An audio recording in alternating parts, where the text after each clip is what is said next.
Captain Lee Taman straightened his uniform one last time before stepping into the council chambers.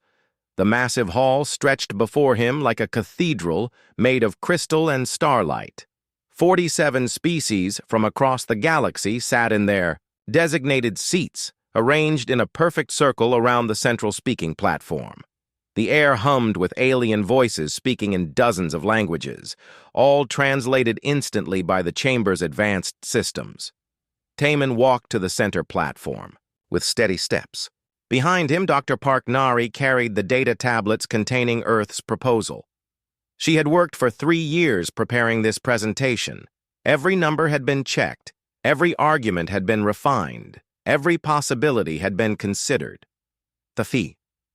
Human delegation represented Earth's best hope for joining the galaxy's inner circle of trading nations. For 50 years, humanity had been the newest members of the Galactic Council. They were always treated like the young children at an adult gathering. Other species spoke to them with patience, but never with respect. Honored counselors, Taman began, his voice carrying clearly through the chamber. I come before you today to request access to the Sigma Corridor trade route. This hyperspace passage would reduce Earth's shipping times by 60%. It would allow humanity to contribute more effectively to galactic commerce. He activated the holographic display above the platform.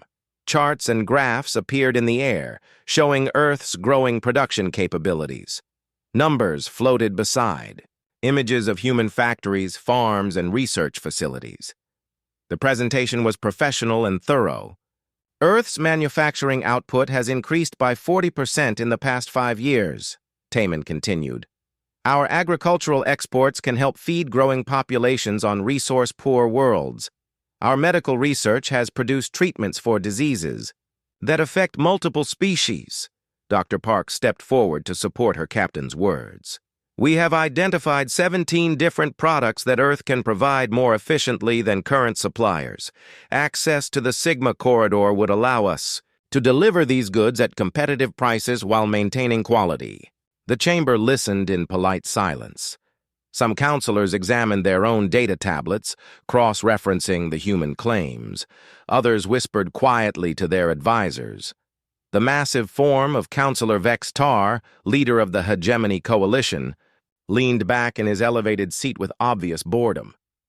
Taman felt confident as he reached the conclusion of his presentation. The proposal was solid. Earth's numbers were real. Humanity had proven their reliability over decades of smaller trade agreements. There was no logical reason to deny this request. In summary, he said, granting humanity access to the Sigma Corridor benefits everyone. Earth gains efficient transport for our goods. The galaxy gains a reliable new trading partner. The corridor itself generates more traffic, increasing revenue for all participating species. He stepped back and waited for questions. The chamber fell silent for a long moment. Then Counselor Vextar began to laugh. The sound started as a low rumble from deep in the alien's chest. It grew louder and more mocking with each passing second. Vextar's species had ruled the galaxy's largest trading empire for over 1,000 years. They considered themselves the most advanced civilization in known space. Did you all hear this? Vextar's voice boomed through the chamber. The humans think they deserve to use the Sigma Corridor. These barely evolved primates believe they are ready to compete with their betters. More laughter erupted from other seats. The crystalline beings of the ethereal collective chimed in with sounds like breaking glass. The gas-form creatures of the nebula states produced whistling noises that served as their version of amusement. Ambassador Quindal of the ethereal collective rose from her seat.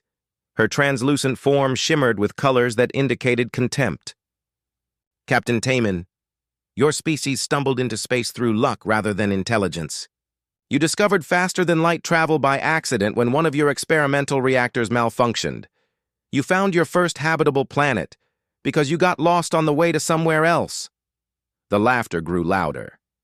Even species that rarely showed emotion seemed amused by humanity's predicament. Your technology is primitive, Vextar continued. Your ships are slow and clunky. Your weapons are crude. Your computers process information at rates we consider barely functional. Why should advanced civilizations share their most valuable resources with creatures who can barely maintain their own infrastructure? Dr. Park felt her hands clench into fists. She had spent years studying alien cultures, learning their languages, respecting their traditions. She had believed that patience and understanding would eventually earn humanity a place of respect in the galactic community. Furthermore, Quindale added, humanity's violent history speaks against their character. Your species spent thousands of years fighting wars over trivial differences. You nearly destroyed your own planet with weapons and pollution. Even now, human colonies report higher crime rates than any other species' settlements. The insults continued for several more minutes. Each counselor seemed eager to contribute their own observation about human inadequacy. They mocked Earth's military as laughable, dismissed human science as elementary, and described human culture as barbaric entertainment. Captain Taman stood motionless throughout the verbal assault. His face showed no emotion. His posture remained straight and professional. But Dr. Park, who had worked with him for years, noticed the subtle changes, the slight tension in his jaw, the way his fingers moved almost imperceptibly, the cold calculation that appeared in his eyes. Finally, Vextar called for a vote. All, those in favor of granting humanity access to the Sigma Corridor trade route? One hand rose in the vast chamber. Captain Taman's own hand, representing Earth's single vote. All opposed? 46 hands, claws, tentacles, and energy patterns indicated rejection. The vote was unanimous except for humanity's own participation. The motion fails, Vextar announced, with obvious satisfaction. Perhaps in another century, when humans have evolved beyond their current limitations, we can revisit this request. More laughter echoed through the chamber as counselors began filing out. Several stopped to offer Taman patronizing words of consolation. They suggested that humanity should be grateful for the privilege of serving as manual laborers for superior civilizations. They recommended that Earth focus on simple tasks that matched human capabilities. Dr. Park watched her captain's face throughout these final humiliations. She saw him accept each insult with perfect diplomatic composure. But she also saw something else building behind his careful expression, something cold and dangerous that made her think of Earth's ancient predators stalking their prey. As the chamber emptied, Taman activated his personal communication device. The message he sent was brief and coded, but Dr. Park recognized the recipient. Admiral Kim Do-hyun, head of Earth's defense forces, would receive the transmission within hours. The message contained only 3 words: Begin Protocol 7. Dr. Park had never heard of Protocol 7. She was not cleared for Earth's highest military secrets. But as she watched Captain Taman's calm smile while they walked from the chamber, she realized that this humiliation might not be the end of humanity's galactic story. It might just be the beginning. Admiral Kim Do-hyun received the coded message while standing in his office overlooking Earth's largest military complex. The 3 words appeared on his secure display, and his expression immediately changed from casual attention to focused intensity. He had been waiting for this message for 20 years. Kim walked to his wall safe and entered a complex sequence of codes. Inside, a single data chip waited in a sealed container marked with biometric locks. Only 12 people in the entire human government knew what Protocol 7 contained. Kim was one of them. He inserted the chip into his computer and watched as files began appearing on his screen. Facility locations, personnel assignments, weapon specifications, ship designs, and operational timelines filled the display. Everything humanity had been quietly building since joining the Galactic Council was listed in these documents. Kim activated his communication system and began sending encrypted messages across the solar system. On Mars, General Cho Minho received orders to activate hidden military installations disguised as mining operations. On Europa, engineer Yoon Hain got instructions to begin full production of classified weapon systems. Throughout the asteroid belt, dozens of supposedly civilian facilities started converting to their true purpose. General Cho had been overseeing Earth's secret preparation for exactly this scenario. While alien species mocked human technology as primitive, Cho's teams had been reverse engineering every piece of alien equipment they could acquire. Trade agreements, cultural exchanges, and diplomatic gifts had all provided opportunities to study advanced galactic technology, but humans had done more than just copy alien designs. They had improved them. Engineer Yoon Hein stood in the center of a massive underground facility beneath the Martian polar ice cap. Around her, production lines hummed with activity as robotic systems assembled weapons that the Galactic Council had never seen. These devices combined the best of alien technology with uniquely human innovations. "Status report," she requested from her assistant.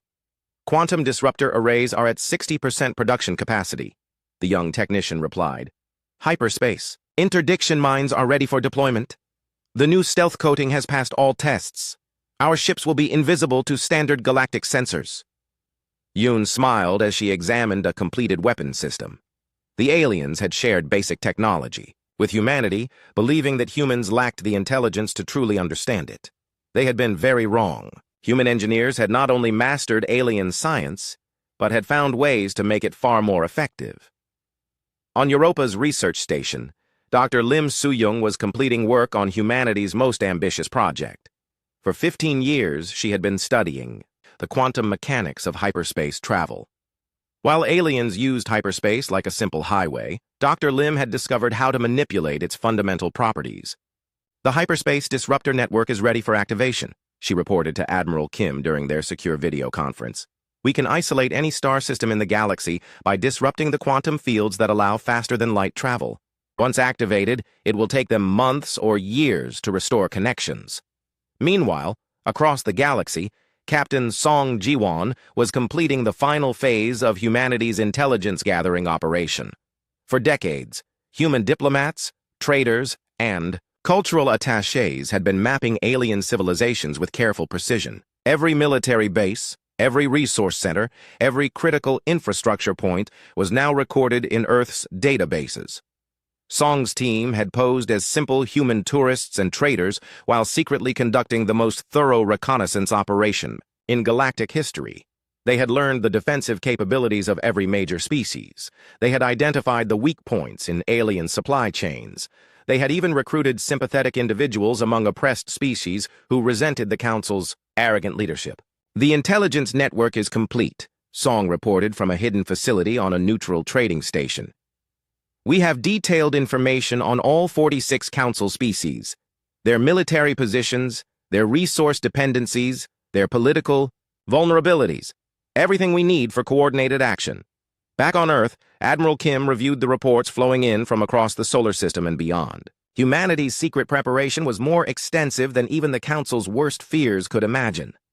Hidden factories had been producing advanced weapons for years.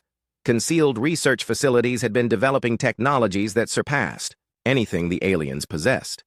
Disguised intelligence operations had been gathering information that would allow precise strikes against enemy weaknesses. But the most important element of Protocol 7 was not technological. It was psychological. Captain Taemin returned to Earth and immediately met with the secret council of human leaders who had designed this contingency plan. President Lee Ji-young, General Cho, Admiral Kim, and 6 other carefully chosen individuals gathered in a secure bunker deep beneath Earth's capital city. "The Council has shown their true nature," Taemin reported. "They view humanity as inferior beings, suitable only for manual labor. They will never accept us as equals through peaceful means." President Lee nodded grimly. She had hoped that diplomacy would eventually succeed, but she had also authorized the development of alternatives. How complete was their rejection? "Total," Dr. Parknari replied. 46 votes against, 1 in favor. But more importantly, they made it clear that they consider this permanent. They believe humans will never evolve beyond our current limitations. General Cho leaned forward in his chair. "Then it's time to show them exactly what human limitations really are." The discussion that followed was calm and methodical. These leaders had been planning for this possibility since humanity first encountered alien civilizations. They had studied galactic history and noticed patterns. Advanced species always dominated younger ones. The strong always oppressed the weak. The established always rejected newcomers. but humanity had advantages that no previous young species possessed.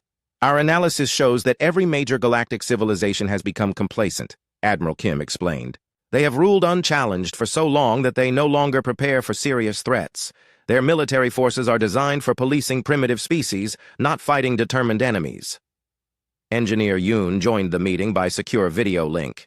From Mars. Our technology assessments confirm this.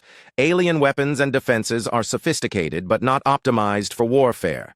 They are built for display and intimidation, not actual combat effectiveness. Dr. Lim added her analysis from Europa. The same is true for their infrastructure. Their communication networks, transportation systems, and resource distribution chains all assume a stable, peaceful environment. They have no backup systems for dealing with coordinated attacks. The meeting lasted for 6 hours. By its conclusion, humanity had committed to a course of action that would reshape the galaxy. They would not simply defend themselves against alien contempt. They would demonstrate why underestimating humans was a fatal mistake. Begin full activation, President Lee ordered. All hidden facilities, all secret research projects, all intelligence assets. Humanity will show the Council what primitives can accomplish when properly motivated. As the meeting ended, each leader returned to their responsibilities with grim determination. The galaxy had insulted mankind and dismissed their potential. Soon they would learn the price of that arrogance. Admiral Kim stood once again at his office window, watching as Earth's secret military installations began their final preparations. In the distance, transport ships lifted off carrying supplies to hidden bases throughout the solar system. The planet that aliens considered a backwater world was actually the center of the galaxy's most advanced military-industrial complex. The Council had made their choice. Now humanity would make theirs. Commander Park Ji-ho sat in the captain's chair of the stealth ship Shadow Walker as it approached the Hegemony Coalition's capital world. Around him, his crew worked quietly at their stations, monitoring the approach to their target.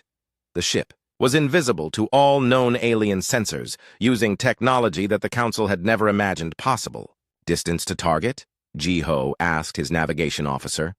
15 million kilometers and closing, came the reply. All stealth systems operating at full efficiency. Enemy sensors show no detection. Behind Shadow Walker, 19 other human stealth. Ships moved through space like ghosts. Each vessel carried specialized equipment designed for one purpose, to cripple the hegemony's technological infrastructure without killing a single alien civilian. On the bridge's main screen, Ji-ho could see the hegemony capital world growing larger. Massive cities covered the planet's surface, connected by transportation networks that moved billions of aliens every day.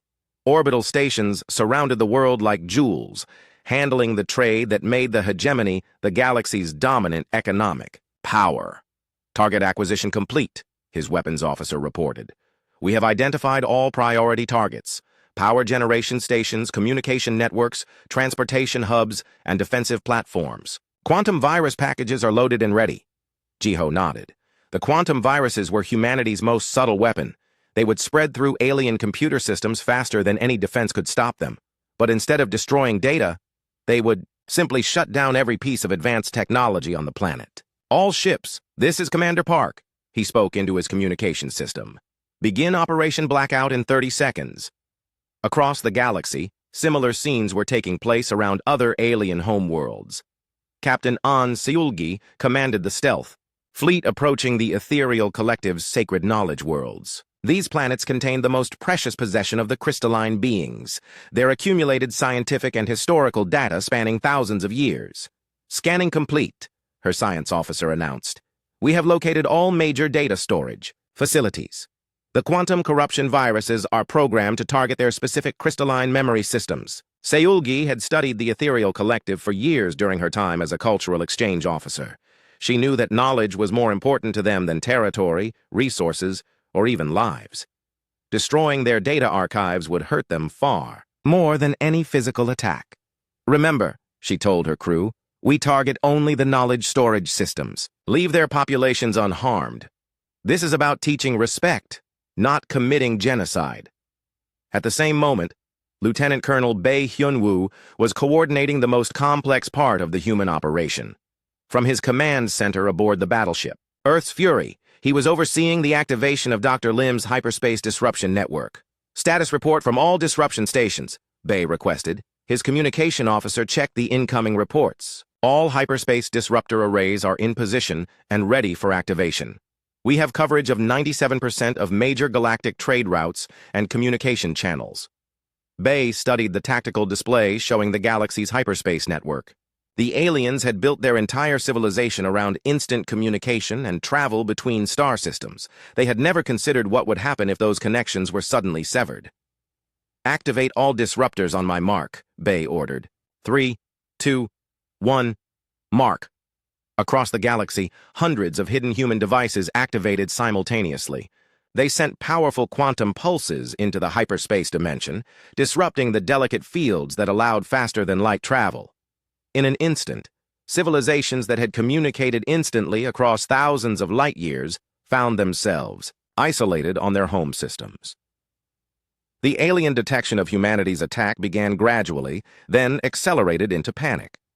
On the hegemony capital world, Counselor Vexitar was reviewing trade reports when his communication console suddenly went dark. He pressed several controls, but nothing responded.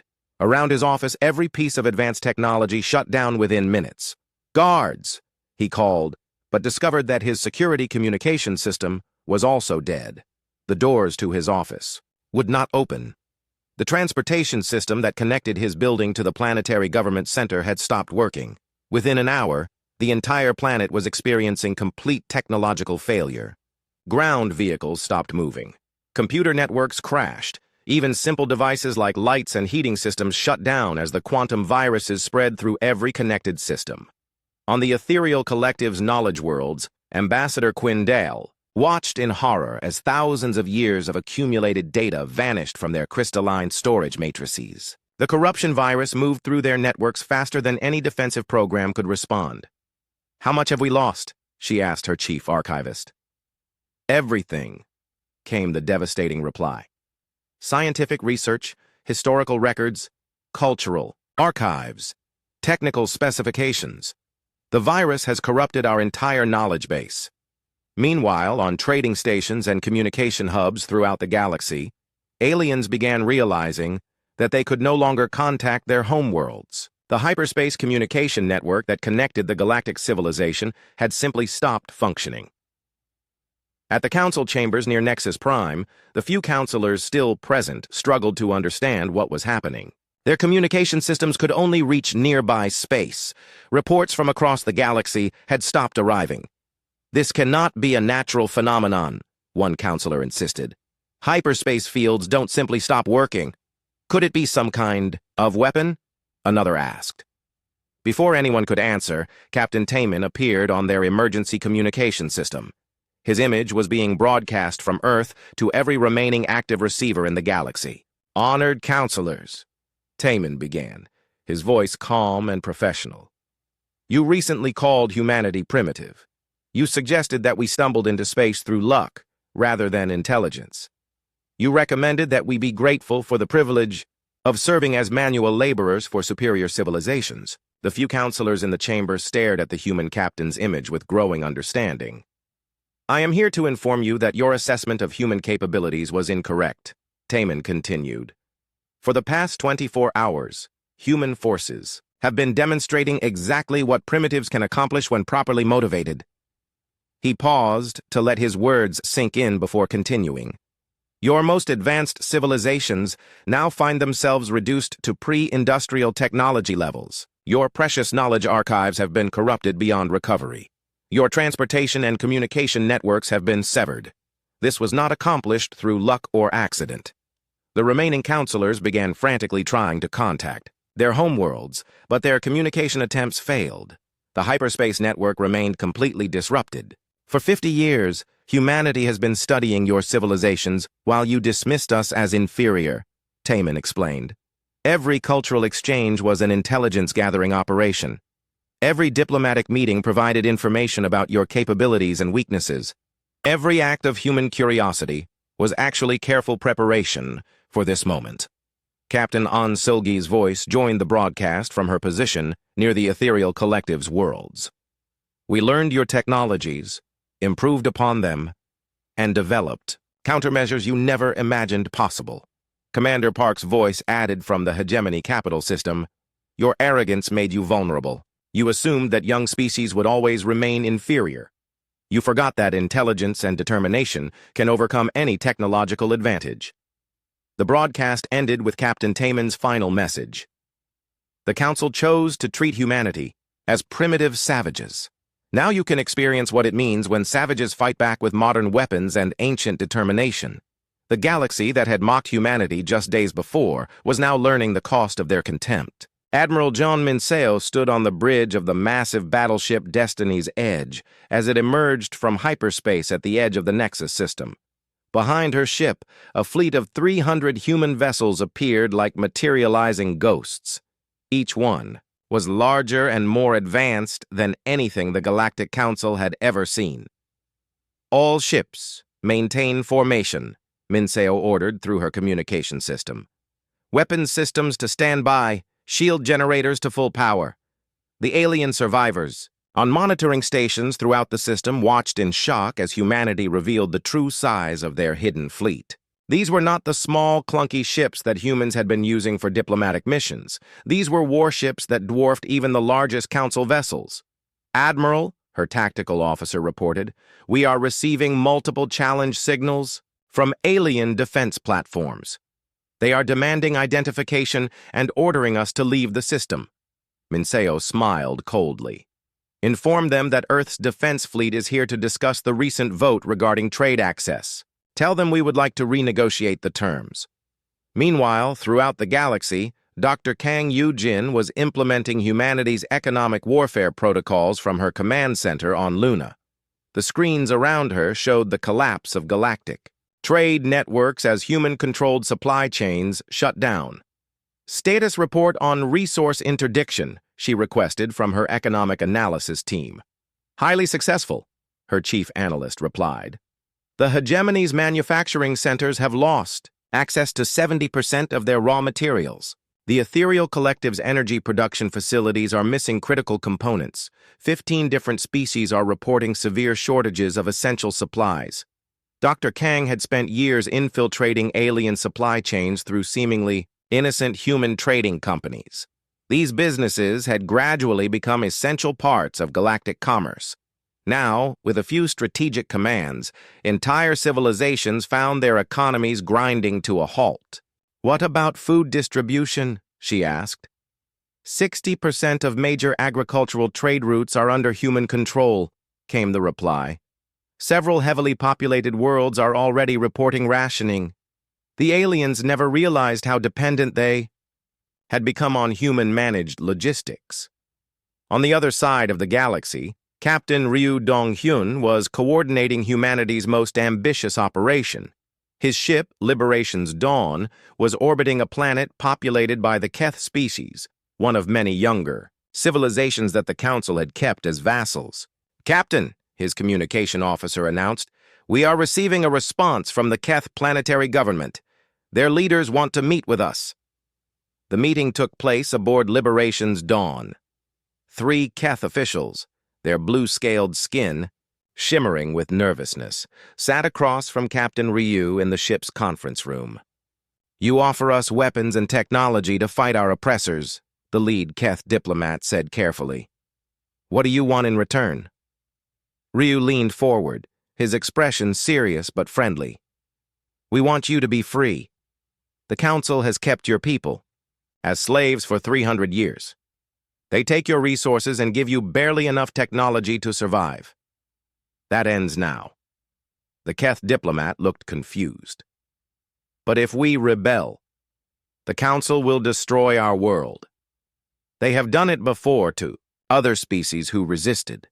"The Council no longer has that power," Ryu explained. "Their fleets cannot communicate with each other. Their weapons factories have shut down. Their supply lines have been severed. This is your chance to win independence." He activated a holographic display showing human weapon designs. "These pulse rifles can penetrate Council armor. These shield generators can protect your cities from orbital bombardment. These fighters can match any Council military vessel. Similar conversations were taking place on dozens of worlds throughout the galaxy. Species that had been oppressed for centuries were learning that their chance for freedom had finally arrived. Back in the Nexus system, Admiral Minseo was dealing with the Council's desperate attempts to organize resistance. The few remaining Council ships had gathered near the space station that housed their government chambers. "Admiral," her communication officer reported, "we are receiving a transmission from Councilor Vexitar. He is demanding to speak with you directly." "Put him on screen," Minseo ordered. The image of the alien leader appeared on the bridge's main display. Vexitar looked exhausted and desperate, very different from his arrogant appearance during the trade vote just days earlier. "Human Admiral," Vexitar began, "you must understand that this attack on galactic civilization cannot continue. Billions of innocent civilians are suffering because of your actions." Minseo studied the alien's face, without emotion. "Counselor Vexitar, your species has oppressed younger civilizations for over 1,000 years. You have kept entire populations in slavery. You have destroyed worlds that resisted your rule. Where was your concern for innocent civilians then?" That is different," Vexitar stammered. "We were maintaining order. We were preventing chaos." "You were maintaining your own power," Minseo replied coldly. "Just as you tried to do when you denied humanity's reasonable request for trade access. You made it clear that you consider humans to be primitive servants unworthy of respect." She paused to let her words have impact before continuing. "I am here to inform you that humanity rejects your evaluation of our worth. We also reject your authority over galactic affairs. The old council system is finished." Vexitar's image showed increasing panic. "What do you want? What are your terms for ending this attack?" "There are no terms," Minseo answered. "This is not a negotiation. This is the consequences of your actions. You chose to insult and dismiss humanity. Now you will live with the results of that choice." Admiral Minseo ended the transmission and turned to her fleet commander. "Signal, all ships. Begin Phase 2 of the operation." The human fleet moved deeper into the system, their weapons charging and shields strengthening. The few remaining Council ships tried to intercept them, but found themselves completely outmatched. Human technology had advanced far beyond what the aliens thought possible. Dr. Park Nari, now serving as humanity's Chief Information Warfare Officer, began broadcasting across all remaining communication channels in the galaxy. Her message reached every species that still had functioning receivers. "People of the galaxy," she began, "humanity did not start this conflict. We came to the Council with peaceful intentions and reasonable requests. We were met with insults, mockery, and dismissal." Her voice carried clearly across space to alien populations struggling with technological failures and economic collapse. "The Council called us primitive savages who stumbled into space through luck. They recommended that we be grateful for the privilege of serving as manual laborers. They voted unanimously to deny us the respect that every intelligent species deserves." She paused for emphasis before delivering her final message. "Today, those primitive savages have demonstrated what happens when you underestimate human intelligence, human determination, and human patience. We did not want war, but we were prepared for it. We hoped for peace, but we planned for conflict." As Dr. Park's broadcast ended, reports continued flowing in from across the galaxy. Oppressed species were rising in rebellion, supported by human weapons and advisors. Major trade routes remained paralyzed. The most advanced civilizations found themselves helpless as their technology remained disabled. The galaxy that had dismissed humanity as inferior was learning a painful lesson about the dangers of arrogance and the power of underestimated enemies. President Lee Ji-young stood before the assembled representatives of 47 species in the newly constructed Federation Hall on Earth's moon. The massive chamber was filled with delegates from across the galaxy, but the atmosphere was very different from the old council meetings. There were no elevated seats for superior species. Every delegation sat at the same level, facing each other as equals. 6 months had passed since humanity's coordinated attack brought down the old galactic order. The war had ended not with humanity's victory over enemies, but with the complete collapse of the system that had oppressed so many species for centuries. Representatives of the galaxy, President Lee began, her voice carrying clearly through the chamber's translation systems. We gather today not as conquerors and conquered, but as neighbors seeking to build a better future together. In the front row, former Councillor Vextar sat with the remnants of the Hegemony Coalition's government. His species had spent months begging for basic supplies as their technological infrastructure remained disabled. The proud empire that had ruled galactic trade for 1,000 years now depended on human aid for survival. Next to him, Ambassador Quindal represented what remained of the ethereal collective. Her crystalline form had lost much of its former brilliance. Without their vast knowledge archives, her people struggled to maintain even simple technologies. Centuries of accumulated wisdom had been replaced by the need to relearn basic skills.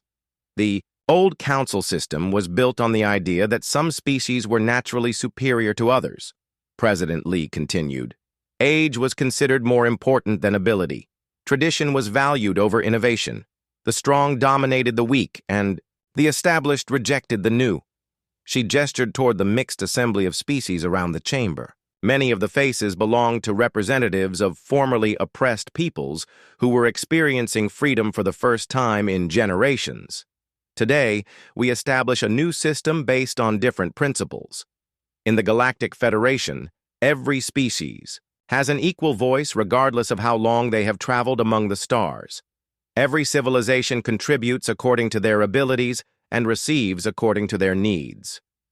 Ambassador Han Kyung-soo, humanity's new chief diplomat, stepped forward to explain the Federation's structure. Unlike the old council's rigid hierarchy, the new government operated through committees where species worked together on common problems.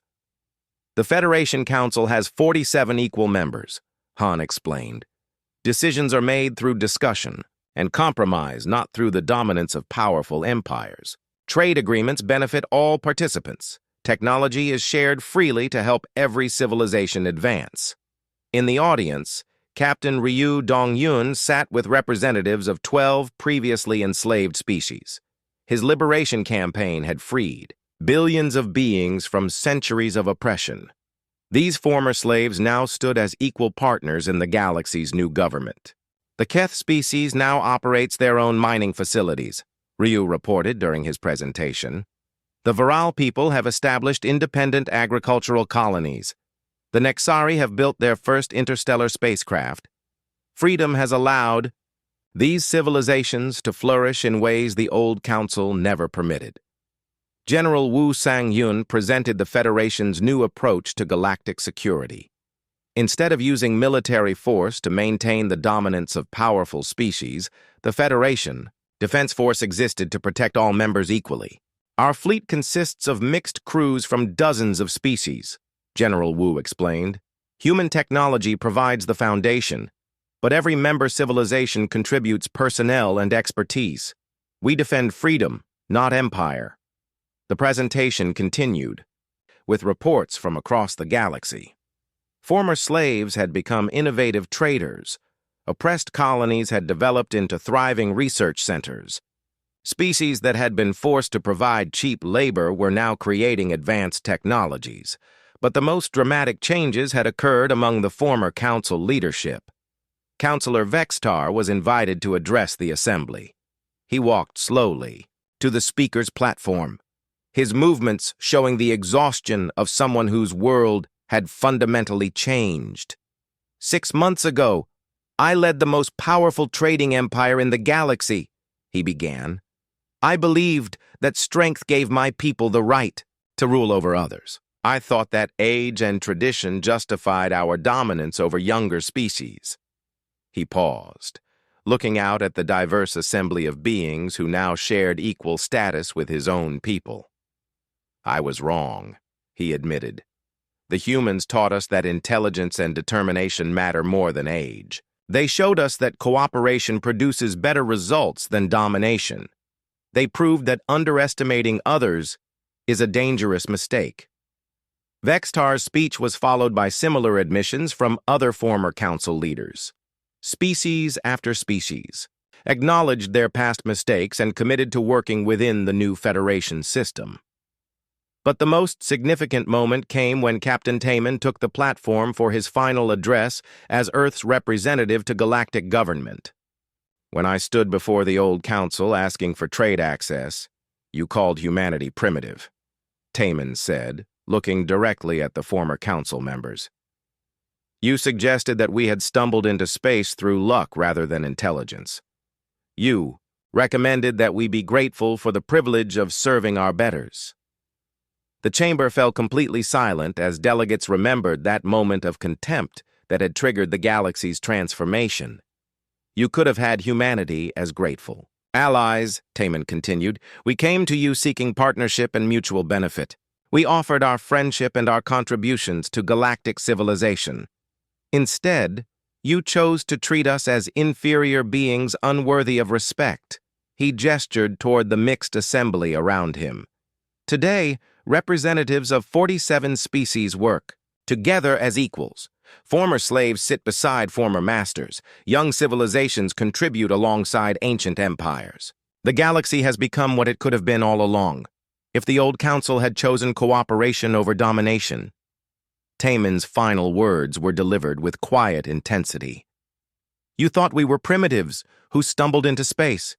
You didn't understand that humanity's greatest discovery was not how to reach the stars, but how to make the stars worth reaching for everyone.